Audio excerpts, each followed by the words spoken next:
Buck Sexton here joins me now, former CIA officer. You're going into the home of a presidential candidate.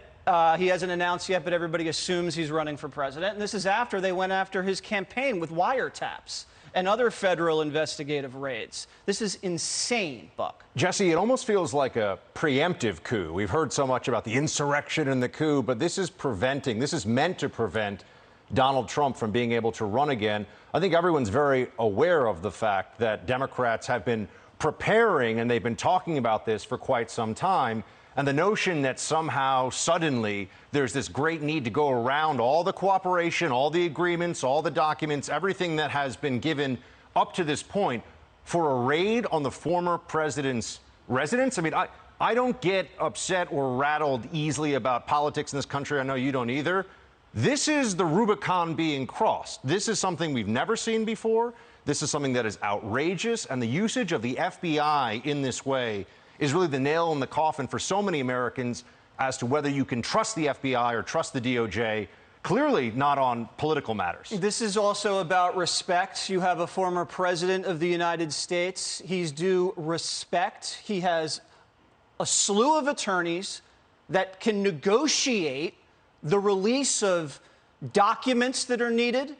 You don't have to go into his home with crowbars and go into his safe. If this is something that's going to be that sort of deal, then he's got thousands of lawyers on standby. The Justice Department can just call the lawyers. We need this. I'm sure he'll hand it over. But you don't kick in the door. You do not kick in the door like that.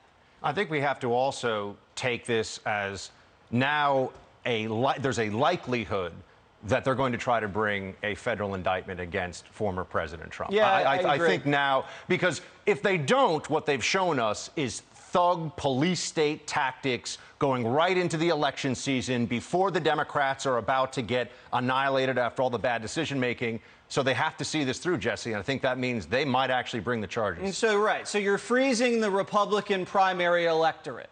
You're saying this guy who's running, most likely, it could be under federal indictment. He may not be able to be the president because he could be indicted on felony charges. So you're basically telling them, don't vote for the guy in the primary because, we got him in the crosshairs. It's also a blackmail scandal because they're going to seize all of this information, private information. You're thinking taxes, you're thinking written documents, you're thinking all kinds of stuff he has, and you just hold it out there. And you don't even need to indict him. You just have the FBI have this information and hang it over his head. And that's what they did with the dossier as well. They said, oh, we know some things that may have happened in a hotel room. Comey said, oh, let me just tell you about them. Let me tell you, we might have some information about something you did in Moscow. We're looking into it. This is how they roll, Buck. It's amazing to see as well, Jesse, that after all of the hearings in Congress, all of the January 6th primetime and all this other nonsense, they don't apparently trust the American people to make up their minds on this issue and settle it through the peaceful means of the political process. This is trying to subvert that. The people who lecture us all the time, Democrats, about democracy, don't actually believe in its exercise. They just use it as a talking point. They use it now actually as something to bludgeon people who disagree with them politically. You're undermining our institutions.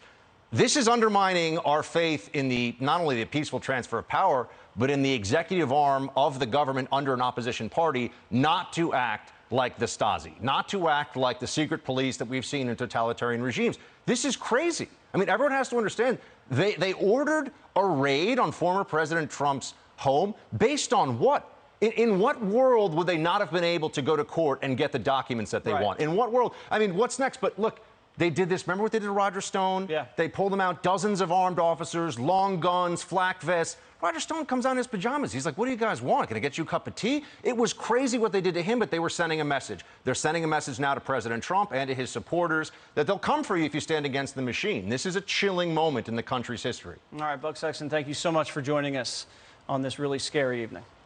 Hey, Sean Hannity here. Hey, click here to subscribe to Fox News YouTube page and catch our hottest interviews and most compelling analysis. You will not get it anywhere else.